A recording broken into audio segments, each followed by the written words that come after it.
primeira paixão foi a guitarra e o rock and roll. Depois veio o violoncelo e a música clássica. E hoje ele faz sucesso misturando tudo isso. Eu converso hoje com o músico Daniel Galvão. O Palavra Aberta já está no ar.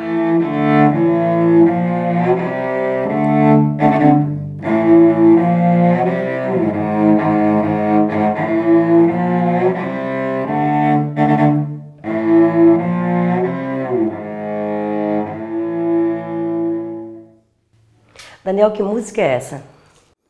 Essa música é uma música da minha banda enarmônica, né? Que chama Flash. E é uma música que eu compus primeiramente no cello e depois a gente vai arranjando na banda e tal, que é uma banda de heavy metal que eu tenho além das coisas que eu faço na camerata, no meu trabalho normal de violoncelista. Né? Tá, então numa banda de heavy metal toca cello então também. É possível? Toca, é possível. Esse instrumento transitar entre a música clássica e o heavy metal? Sim, é muito possível. Vou botar aqui o cello. É muito possível porque o instrumento, ele tem uma característica que vocês veem, assim, se ouve, bem essa coisa, traz esse peso também. Eu consigo fazer... Bom, ele tem uma afinação já que facilita para fazer coisas como se fossem acordes pesados de guitarra. E ele tem a mesma... toca mais ou menos na mesma região da guitarra também. Então, na banda eu faço isso, né? Eu faço como se fosse uma guitarra, que é o cello, e o outro menino, que é o Vitor, toca a guitarra mesmo. Tá, você começou tocando guitarra, bem jovem, e depois passou para o cello, né? Por quê? O que te levou a tocar o primeiro instrumento? O que te levou à música? Então, eu na verdade sempre ouvi música em casa muito cedo, né? Meu pai e minha mãe faziam, sei lá, acordavam a gente sábado de manhã, domingo, com café e com MPB, Milton Nascimento, Elis Regina, sempre tinha isso naquela época no vinil e tal, né? E eu desde muito cedo ouvi muita coisa. E quando eu era pequeno eu ganhei de presente um violãozinho daqueles de plástico, né? E eu tava, sei lá, acho que tinha uns 6 anos de idade, mais ou menos, eu tava ouvindo o Brasileirinho, que o meu pai tinha esse vinil de chorinho também, e eu tirei de ouvido o início, que é nesse violãozinho, né? Nesse brinquedo. Isso, no brinquedo. E aí a família achou, meu Deus, tem um gênio na família, porque tirou, tá tocando e tal. E aí meu avô, que ficou muito empolgado, porque na minha família não tem muitos músicos, né? Toda a família ficou empolgada, então ele me deu um cavaquinho. E eu comecei a dedilhar um pouco o cavaquinho. Só que depois, como eu tinha um amigo que tocava muito violão, e aí eu comecei a gostar muito de violão, depois minha mãe me deu, acho que quando eu tinha uns 12, 13 anos, um violão. E aí foi quando começou aquela coisa bem junto ali, né? 12, 13 anos, violão, e ouvi as bandas, né? Black Sabbath, Led Zeppelin, eu fui nessa linha. Eu fui nessa linha, assim. E aí eu tive... Enfim, estudava sempre de ouvido e tirando músicas, e aí eu comecei a montar um monte de banda, né? Ah, pois é, as primeiras bandas vieram primeiros professores da tua vida. Você fez cursos daí de guitarra? Eu fiz mais ou menos de guitarra, mais ou menos um ano e meio de guitarra e violão junto, né? Com um professor. Só que eu tinha essa coisa de ter um ouvido muito, muito bom para identificar as notas. Então eu ficava tirando nota por nota, tirando e tudo. E aí eu já comecei a ter um monte de banda, formar banda e tudo banda nessa onda assim, que a gente chama de hard rock, sei lá, esse rock mais clássico, né? Até então tudo brincadeira, né? A banda, em casa, amigos. Isso, ensaiava, sei lá, o sábado a tarde toda na garagem do meu pai, né? Que eu morava na casa dele na época. A minha mãe fazia vitamina pra galera e tudo assim. Não, teve apoio da família, com certeza, né? Sim, Seu avô te apoiou, os pais te apoiaram, porque é o único músico da família. E depois disso, na hora de decidir a profissão, o que eu vou ser ali naquela idade de 17, 18 anos, como foi? Isso aí foi, sei lá, eu acho que infelizmente ou felizmente, não sei dizer, foi uma das coisas mais difíceis que eu enfrentei na minha vida, porque eu mesmo me cobrava achando, putz, mas ser músico, né? Como vai ser? E aí eu trilhei outros caminhos também. Comecei faculdade de psicologia, comecei faculdade de filosofia, fiz algumas coisas. Só que tinha uma coisa que sempre me puxava para isso, para música, até que num dado momento, eu fui fazer curso de licenciatura na UDESC, né, que tem de música, para ser professor de música e tal. Com esse intuito, não era nem tanto de dar aula, mas com esse intuito de estudar música e tal. Ou de concluir, de fazer algum curso superior Isso, relacionado exatamente, ao que tu gostava de fazer. A isso. Só que daí, nesse meio tempo, surgiu essa questão do cello, né? Que era uma coisa um pouco nova, assim. Até então, eu acho que ali foi mais ou menos em 2001, por aí, que eu já estava um tempo na faculdade de licenciatura. Foi mais ou menos aí que eu descobri o cello. Eu já conhecia o instrumento, mas nunca tinha tocado, nunca tinha estudado, nunca tinha, enfim, né? E por que o cello te chamou a atenção? Cara, porque é um instrumento assim muito sensual, né? Muito sedutor, muito... Na verdade, não conheço ninguém que não goste do som do cello. Todo mundo vem até falar para mim depois que eu comecei a trabalhar com cello. Ah, eu amo cello, eu amo cello. Porque o som é muito maravilhoso. Eu, com 20, 21 anos, mais ou menos, eu já era adulto, né? Já era uma pessoa formada, vamos dizer. Eu fui num concerto que a gente chama de quinteto, que são 2 violinos, viola, cello e contrabaixo. Cada um fazendo a sua parte, né? E eu fui nesse concerto e eu fiquei vidrado no cello, eu não conseguia olhar os outros instrumentos, entende? Então ali, a partir daquele momento, eu me apaixonei pelo instrumento. E daí, a pessoa que estava comigo, a Cláudia, que é minha esposa hoje, ela dava aula numa escola que tinha um professor de cello, e daí eu comecei a fazer aulas de cello, mas tudo assim, musiquinha de criança, tudo aquele coisa. E assim foi começando, assim né? Fui sendo... Então, violão, guitarra, cello, mas também tem a história do vocal, você canta, né? Canto. Mas você vai contar isso e muito mais depois do intervalo. A gente volta já.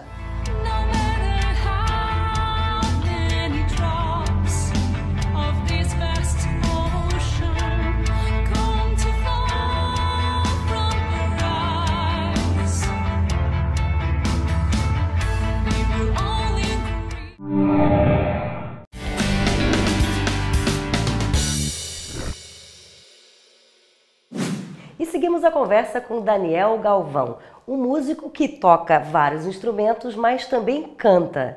E essa história da música, você começou a cantar cedo também? Isso foi também junto quando eu comecei a tocar guitarra em bandas, né? Na verdade, o que aconteceu foi que eu tive um monte de banda e tocava só guitarra. Sempre fazia só backing vocal, que a gente chama, né? Que é vocal secundário e tal. Só que daí uma vez a gente ficou sem vocalista e a gente começou a fazer testes com vocalistas. Só que nenhum vocalista conseguia cantar como eu queria que fosse. E aí eu sempre dava exemplo, e aí o outro guitarrista da banda falou, pô, então você canta, porque você é aquilo que a gente quer. E a gente não consegue achar ninguém que cante igual a você, então você canta. E aí, a partir daí eu comecei a cantar, né? No começo foi um pouco empírico, depois eu fiz algumas aulas e tal, mas nunca fiz tantas aulas como eu gostaria de fazer. Mas que estilo musical essas músicas? No começo era esse rock que eu te falei, era Led, Deep Purple, Kiss, Iron Maiden, todas essas bandas mais clássicas assim, né? Depois eu comecei a cantar outras coisas, eu já cantei em coro também, cantei no Polifonia Coros, que é um coro assim bem grande aqui de Florianópolis. E enfim, aí eu fui me desenvolvendo isso daí, né? E quando você entrou no Rock Camerata, foi que ano mais ou menos? Que teve o primeiro Rock Camerata, onde você foi vocalista? O Rock Camerata eu acho que foi 2008, se não me engano. Eu tava 2 anos só na orquestra, que eu tinha entrado em 2006 na orquestra, né? E o Rock em Camerata, na verdade, foi um uma conversa que a gente foi tocar uma nona sinfonia de Beethoven, que é uma peça muito famosa e muito difícil de tocar para orquestra. E eu e o percussionista da orquestra, a gente começou a conversar, pô, tem aquela nona que o Malmsteen, que é um guitarrista super virtuoso, assim, ele toca, pô, quem sabe a gente fala para a camerata, fala com o maestro Jefferson para tocar. E aí ali começou essa coisa, e o maestro também curtiu a ideia, não, vamos fazer essa coisa, vamos. E aí a minha ideia para ele, na primeira vez, era que eu estivesse lá tocando cello, e aí, num dado momento, pô, aquele cara larga o cello, pega o microfone e senta o sarrafo no vocal, né? E aí? E aí ele falou, não, pô, vai ficar legal pra caramba. E tanto que no primeiro Rock Camerata eu fiz só, acho que 4 músicas, que era mesmo uma surpresa, assim, né? Pra ter esse impacto do cara que toca cello, que pode ter isso também, né? O cara pode tocar cello, pode tocar guitarra, pode cantar. E o público aceitou muito bem, né? Porque primeiro parece uma coisa meio estranha, né? Vem ali da música clássica, a primeira pro rock. coisa assim, pô, como é que pode, né? Esse cara tá lá, é tão sériozão, toca, tudo, a roupa também, tudo. E aí... Mas aí depois foi muito bem aceito, assim, né? Tanto que depois, nos outros Rock em Camerata, eu comecei a cantar mais 3 músicas, mais não sei o quê, e aí acabou que eu e a Carla, a gente faz praticamente meio a meio as músicas de cantar, assim, as que ela canta eu toco cello, sentado na orquestra, e daí as que ela não canta, que sou eu, aí eu vou lá e pego o microfone e só rock and roll. Aí a banda como é que é composta, então? Tem esse CD aqui, né, que ele tem essa aparência realmente, e o nome da banda surgiu como? Assim, uma coisa meio heavy metal, clássica? É uma mistura, né, porque o enarmônica é um termo musical, mas a gente achou que soava bem e como a gente é uma banda, né, uma banda de metal, vamos dizer assim. Vocês são quantos? São 5. É violino, cello, baixo e vocal, aí batera e a guitarra, né? Você admira muito o pessoal da guitarra, né? E faz alguns meses que você esteve no Rock in Rio. Conta um pouquinho como é que foi essa experiência. Essa experiência pode parecer um pouco piegas, assim, que eu vou dizer, mas eu acho que foi uma experiência para mim e para muita gente da orquestra, uma das mais importantes da vida, assim, porque, enfim, a gente tocou num festival que já tem uma importância e é muito grande, né? E ainda assim, para mim, em especial, tocar com Steve Vai, né, que foi... Eu, quando comecei a tocar guitarra, era um dos caras que eu achava que eram, assim, deuses da guitarra, né? Que existe no mundo. Ele é um cara muito importante mesmo. Então, quando o maestro falou que a gente ia tocar com ele, para mim já foi... Eu até tentei me acalmar naquela época, porque eu pensei, quando chegar a hora de tocar com um cara, eu sei que vai vir emoção, então agora eu tenho que me acalmar e estudar as músicas para poder ser profissional e depois a gente deixa... para curtir na hora. E foi muito espetacular, a gente subir no palco e principalmente para mim, assim, conversei com algumas outras pessoas da orquestra, o ensaio, né? O ensaio que a gente teve com ele, a gente ensaiou num estúdio, enfim, a forma com que ele se colocou com a orquestra, com enfim, ele foi um grande ensaiador naquele momento, um cara que conhece muita música, um cara muito educado com a orquestra, ele curtiu muito a orquestra. Depois de tocar, ele falou bastante que curtiu tocar com a orquestra, que a Camerata fez coisas que outras orquestras não tinham feito tão bem. Essas coisas que são legais de ouvir como músico. Como músico é muito legal de ouvir. E algum projeto agora, o ano está acabando, 2016... O que está pretendendo fazer? Alguma ideia nova? Então, agora os projetos, assim, estudar sempre cello, né? Isso é sempre um projeto que fica, porque como a gente começa a trabalhar com cello e profissionalmente, às vezes o estudo pessoal fica meio de lado.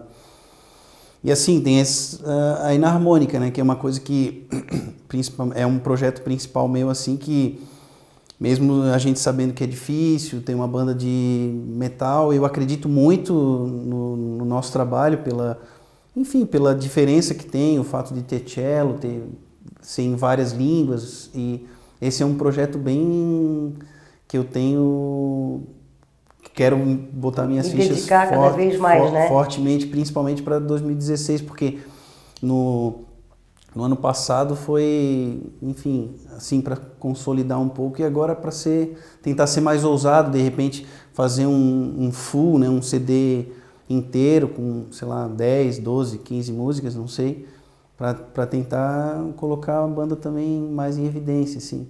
Quando você fala em estudar, eu imagino que tem que ser quase que diariamente. Sim. É assim? Sim, todo dia. O ideal seria, para mim, né? O ideal na minha cabeça seria ter, eu sozinho com cello 4 horas por dia. Nunca é assim, mas esse seria o ideal. Todo dia e 4 horas por dia, mais ou menos. Mas aí a gente tem que tocar na orquestra, que já vai mais 3 horas. Isso daí a gente sempre tem que dar uma adaptada, né? Mas esse é um estudo bom, assim.